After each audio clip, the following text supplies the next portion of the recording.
Praise the lord everyone. దేవుని మహాకృప వల్ల అందరూ క్షేమంగా సురక్షితంగా ఉన్నారని భావిస్తున్నాను.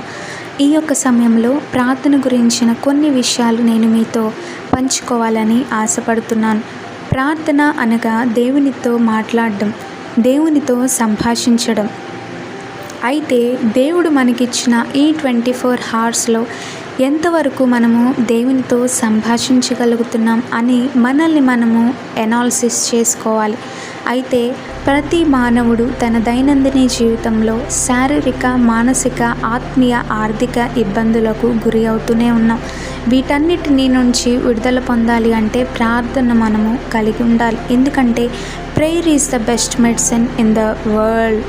ప్రార్థన అనేది గొప్ప ఔషధం వంటిది, అదేవిధంగా బలమైన ఆయుధం వంటిది. ఎప్పుడైతే మనం ప్రార్థనని కలిగి ఉంటామో వీటన్నిటి నుండి దేవుడు మనల్ని విడుదల పొందులాగున ఆయన సహాయాన్ని మనకి దయచేస్తారు.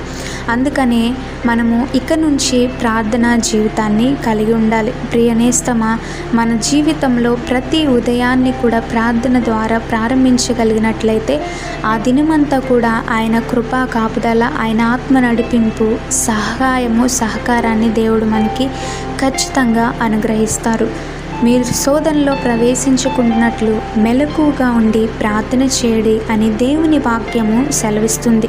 ఇక నుంచి మనము ఏం చేయాలంటే ప్రార్థనను కలిగి ఉండాలి. కాబట్టి దేవుడు అట్టి కృప మనకి దయచేలాగున ఆయన సహాయాన్ని, సహకారాన్ని అర్థిస్తూ మన జీవితాల్లో ముందుకి కొనసాగులాగున అట్టి కృప పరిశుద్ధాత్ముడు మనకి దయచేయనుగాక. Amen. God bless you all.